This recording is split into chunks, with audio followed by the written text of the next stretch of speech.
Salut à tous, c'est Bart pour le blog Natural Athlete Club. J'espère qu'aujourd'hui vous êtes en pleine forme pour cette petite vidéo.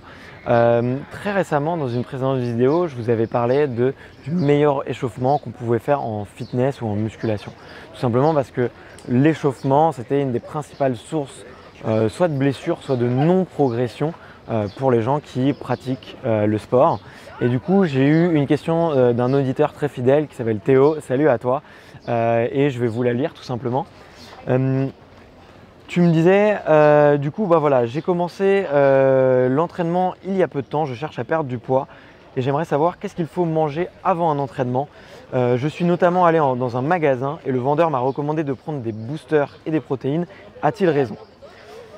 Et bien tout simplement, comme il y a deux questions dans ton message, je vais le répondre en deux vidéos. Je vais faire une première vidéo là qui va être que manger avant l'entraînement et une prochaine où je vais parler vraiment des boosters plus en particulier. J'en ferai sûrement après d'autres sur les protéines, mais de toute façon il y a déjà énormément de contenu sur mon blog. Alors que faut-il manger avant un entraînement? Alors évidemment, ça va dépendre de ton objectif, de ton niveau, de ta fréquence d'entraînement. Ça va dépendre d'énormément de facteurs. Là, comme tu m'as dit que tu étais débutant, comme tu m'as dit que tu cherchais à perdre du poids, je vais essayer de répondre par rapport à ça. Alors le premier point qu'il faut que tu vérifies avant ton entraînement, c'est tout simplement d'essayer de manger léger. En effet, il y a eu des études qui ont montré sur des sportifs de haut niveau comme des sportifs amateurs que si tu mangeais un très gros repas avant ton entraînement, généralement tu vas aller avoir des performances moins bonnes. Pourquoi? Puisque en fait tout simplement ta digestion peut prendre jusqu'à 35-40% de ton énergie corporelle. En plus de ça, ça s'ajoute ton cerveau qui consomme énormément d'énergie et du coup, si tu t'entraînes, tu verras forcément si tu fais le calcul qu'il ne reste pas beaucoup d'énergie à dépenser dans ton entraînement. Donc tout simplement, essaye de manger léger. Manger léger, qu'est-ce que ça veut dire? Tout simplement ne pas manger trop gras et ne pas manger trop protéiné ni fibreux. Généralement, c'est le combo qu'on essaye d'éviter, graisse, fibres, protéines.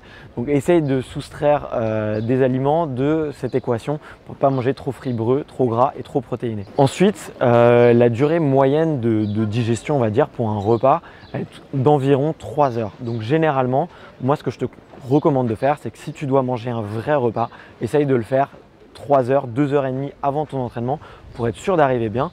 Et puis juste avant l'entraînement, si tu veux avoir un peu de sucre, tu peux manger un fruit tout simplement. Ça va te faire une réserve de sucre que tu vas pouvoir utiliser tout de suite durant ton entraînement. Mais si tu cherches vraiment à perdre du poids, tu peux manger 3 heures avant et aller à la salle de sport sans avoir rien mangé avant. Tu verras tout de même que tu vas quand même te sentir en forme. Un autre point qu'il est très important de connaître, c'est tout simplement l'ordre de la digestion. C'est vrai que quand on mange, généralement, on avale sur les macros des glucides, des lipides, des protéines, on avale tout en même temps. Et pourtant, notre estomac va les digérer de manière différente. Ça va être tout simplement les glucides qui vont être absorbés en premier. Plus un glucide est rapide, plus il va être assimilé rapidement.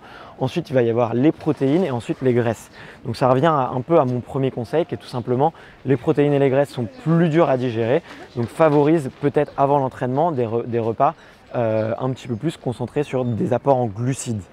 Il y a un autre conseil que les sportifs ne pratiquent pas tous, en tout cas pas ceux que je vois autour de moi ou ceux qui pratiquent dans les salles de musculation, c'est l'hydratation. Alors je sais, tu vas me dire, je connais, j'ai lu quelques articles de blog ou de la presse généraliste qui va dire il faut boire 1,5 litre par jour et moi je bois 1,5 litre d'eau par jour. Alors il faut savoir que ces chiffres-là sont donnés pour des gens qui ont un rythme de vie normal et pas pour des gens qui font du sport. À l'inverse, tu vois, il y a eu des études scientifiques récemment qui ont montré que pour les sportifs de haut niveau, le niveau optimal d'eau était de 3 litres pour un homme et de 2,2 litres pour une femme. Donc toi, si tu te mets à pratiquer du sport régulièrement, n'hésite pas à augmenter le volume d'eau que tu vas boire durant ta semaine et durant tes journées. Moi, je vais te donner un petit conseil. Moi, j'aime boire, on va dire, 1 litre d'eau durant les 2 heures qui précèdent ma séance d'entraînement. J'aime bien, juste avant ma séance d'entraînement, aller aux toilettes et si tu veux, me sentir un petit peu plus léger. Comme ça, je suis sûr que je suis bien hydraté et derrière, je vais bien m'hydrater durant ma séance et surtout pendant l'échauffement pour être sûr de ne pas être en déshydratation durant ma séance d'entraînement. D'ailleurs, par rapport à ça, je peux te dire que l'ancien coach sportif de ma salle pensait que j'étais dopé, puisque à chaque fois que j'arrivais à l'entraînement, la première chose que je faisais, c'était d'aller aux toilettes, alors que je voulais tout simplement faire pipi comme tout le monde, parce que j'aime bien boire avant et j'aime bien avoir mon niveau d'hydratation au maximum. Donc maintenant, je peux lui dire, si jamais il regarde cette vidéo, non, je ne me suis jamais dopé en fait. Enfin, le dernier sujet, c'est à propos de la caféine. Je vois beaucoup de sportifs effectivement qui aiment bien avoir un café avant leur entraînement de sport. Ça peut se comprendre, généralement ça peut arriver d'aller au sport très tôt le matin, donc on n'est pas forcément réveillé, ou d'aller au sport le soir après sa journée de travail. Et on a parfois un petit coup de mou et du coup on se prend un café. Alors moi, le petit conseil que je voulais te donner par rapport à ça, c'est plutôt d'essayer de prendre du thé ou du guarana, tout simplement parce qu'ils contiennent exactement la même molécule, c'est de la caféine, c'est la théine, la caféine, la guaranine, c'est exactement la même chose, c'est juste des marketeurs qui nous ont un petit peu retourné le cerveau parce qu'il fut un temps, la caféine n'avait pas très bonne presse.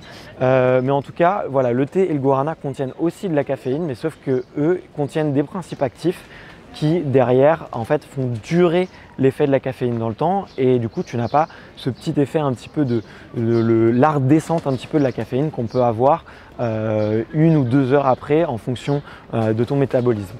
Enfin, le dernier conseil que je voulais te donner, Théo, rien que pour toi, je vois beaucoup de gens qui sont du coup en train d'essayer de perdre du poids, qui font des régimes alimentaires assez stricts, qui sont à la diète ou qui sont tout simplement en train de modifier leurs habitudes alimentaires.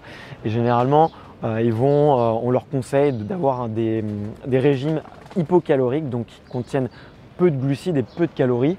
Et tout simplement, fais attention à ne pas suivre ce genre de régime pendant des trop longues périodes, parce que tu vas avoir, avec le temps, tu vas avoir de plus en plus de mal à récupérer. Et voilà, les glucides ne sont pas à bannir de notre alimentation, on en a besoin. Donc ne maintiens pas une diète hypocalorique pendant trop longtemps, tu verras que tu auras plus de mal à récupérer. Voilà, c'était tout pour mes conseils de ce qu'il faut manger avant l'entraînement. Je te mets le petit lien de la prochaine vidéo justement sur les boosters, les pré-workouts, pour voir si c'est adapté à toi. J'espère vraiment que tu as kiffé cette vidéo. Sache que tu peux télécharger un petit guide pour avoir mes conseils qui te permettent d'être plus musclé très rapidement et pour apprendre à utiliser un tableau de musculation pour utiliser les charges. Voilà, j'espère que tu as vraiment kiffé cette vidéo. N'hésite surtout pas à la partager, à la liker et à t'abonner. On se retrouve très bientôt pour une prochaine vidéo. Ciao, ciao!